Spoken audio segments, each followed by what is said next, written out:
Password দিলে তারা টেলিগ্রামের সদস্য করলেই তাদেরকে বোনাস হিসাবে 500, 1000, 2000 টাকা তাদের প্রথমে দেয়। তারপর হচ্ছে তারা বিনিয়োগের কথা বলে, প্রথমে 500, 1000 ফেসবুকে প্রথমে বিজ্ঞাপন দেয় যে ঘরে বসে টাকা ইনকাম করুন।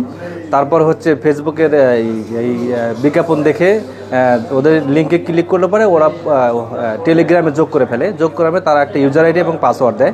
পাসওয়ার্ড দিলে তারা টেলিগ্রামের সদস্য করলেই তাদেরকে বোনাস হিসাবে 500, 1000, 2000 টাকা তাদের প্রথমে দেয়।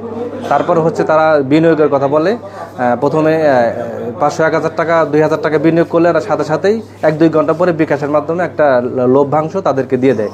দিয়ে দিলে পরে এরা মনে করে যে তাহলে আমরা মনে হয় ঘরে বসে ইনকাম করতে পারবো।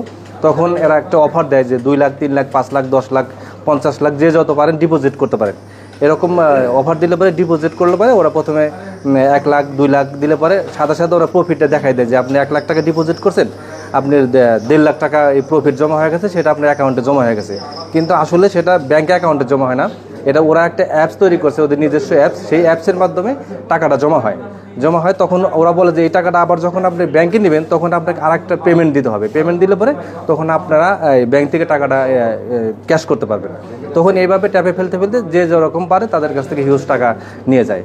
যে আমরা তথ্য প্রযুক্তির মাধ্যমে এরা বিভিন্ন ব্যাঙ্ক অ্যাকাউন্ট, বিকাশ অ্যাকাউন্টের মাধ্যমে, নগদ অ্যাকাউন্টের মাধ্যমে টাকাগুলো নিয়ে থাকে। তো সেই তথ্য প্রযুক্তির মাধ্যমে এই সব ব্যাঙ্ক অ্যাকাউন্ট এবং নগদ বিকাশের ইনফরমেশন নিয়ে এদেরকে আমরা শনাক্ত করে গ্রেপ্তার করতে সক্ষম হয়েছি। 23 তারিখ দিবাগত রাত্রে বসুন্ধরা ডিএমপি বাটারা থানার বসুন্ধরা এলাকা থেকে তাদেরকে গ্রেপ্তার করছি।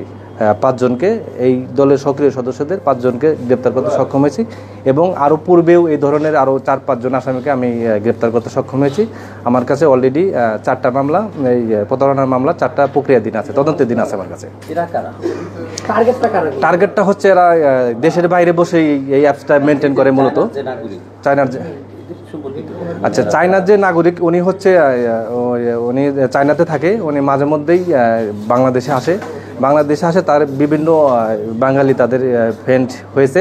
তারা করে হচ্ছে সে আইসা ওদেরকে বলছে, অন্যান্য আসামিদেরকে বলছে যে আমি এই দেশে একটা ফ্যাক্টরি করব, তোমরা এখানে চাকরি করতে পারবা এবং তোমরা এখান থেকে কমিশন পাবা। তোমাদের ব্যাঙ্ক অ্যাকাউন্ট দিতে হবে, আমি টাকা এখানে আনবো, কারণ আমি তো চায়না নাগরিক, আমার তো এই দেশে ব্যাঙ্ক অ্যাকাউন্ট হবে না।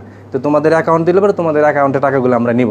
তখন এদেরকে বিভিন্ন প্রলোভন দেখে তাদেরকে 1%, 2% টাকা পেমেন্ট করে পরে তাদের বিভিন্ন ব্যাঙ্ক অ্যাকাউন্ট নিয়ে হাজার কোটি টাকা তারা এই দেশ থেকে ওই চায়নাতে দেশের বাইরে বিটকয়েন অথবা ক্রিপ্টোকারেন্সি এবং ইউএসডিটির মাধ্যমে তারা এই দেশ থেকে পাচার করতেছে আর কি। আসলে যেভাবে এরা টাকা নেওয়া শুরু করছে তাতে করে আমরা হয়তো সবাইকে ধরতে সক্ষম হব না, কিন্তু এখন সাধারণ জনগণকে সচেতন হতে হবে যেন তারা এই ধরনের ট্যাপে না পড়ে এবং প্রতারণার পা দিয়ে তাদের টাকা যেন সর্বশান্ত না করে।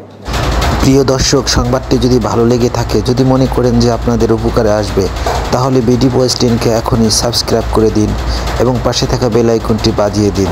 বিডি ভয়েস 10 সবসময় আপনাদেরকে সতর্কতামূলক, তথ্যমূলক সংবাদ প্রকাশ করে থাকে এবং গুরুত্বপূর্ণ ভিডিও শেয়ার করে থাকে, যা আপনাদের বাস্তব জীবনে কাজে দিবে। ভালো থাকুন, সুস্থ থাকুন। সবাইকে ধন্যবাদ জানিয়ে এখানে শেষ করছি। ধন্যবাদ।